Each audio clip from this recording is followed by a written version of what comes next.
But on the topic of education, after a period of anticipation, schools are finally set to start submitting students' classroom-based assessments to the Uganda National Examination Board.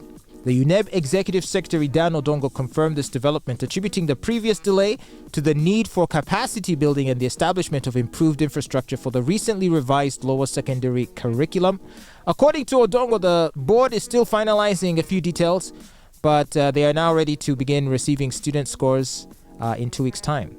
All right, so help me understand these classroom-based assessments. What are they all about? I know that, typically and traditionally, it's been examinations and maybe monthly tests.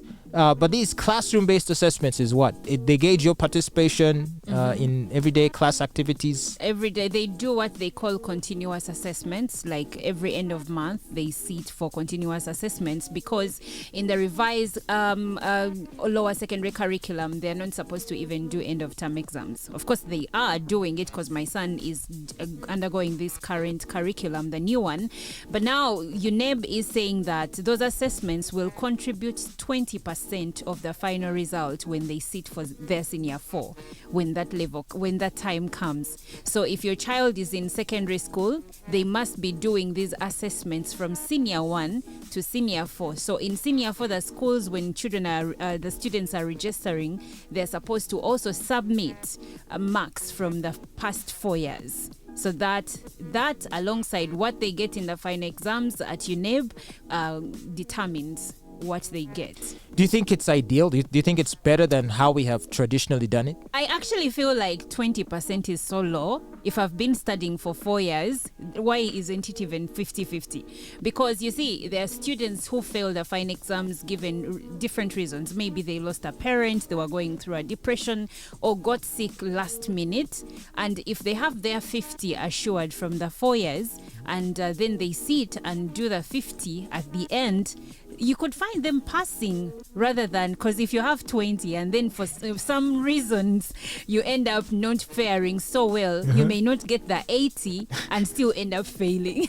But if to answer your question, yes, it is ideal. I've always found it unfair that you go through school for 4 years and then one paper at the end of it all determines whether you go to the next level or not.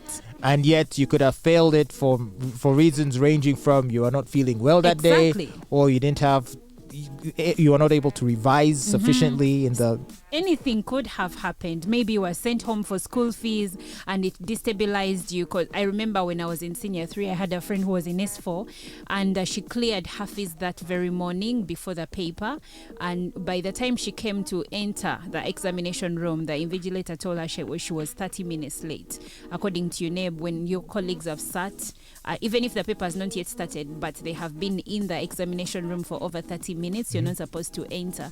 So she ended up not entering that examination. So she didn't sit the paper? So she didn't sit. It was geography and it was paper 1. She missed that. So she sat geography paper 2, but that was already an X because geography is a compulsory subject. So the next year we had to do senior 4 with her again because she had grade X. She had to repeat. Yes. That is so heartbreaking. Exactly. So maybe this might help mitigate some of that stuff. So according to the new curriculum, every subject includes a component of such assessment, and without it, learners will not receive grades from the UNEB at the end of the cycle. Although these school-based scores were initially intended to be submitted starting from Senior 1, this did not occur as the curriculum was launched in 2020 before the necessary mechanisms were fully in place.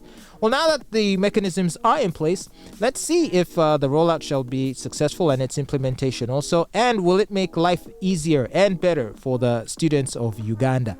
Time will tell.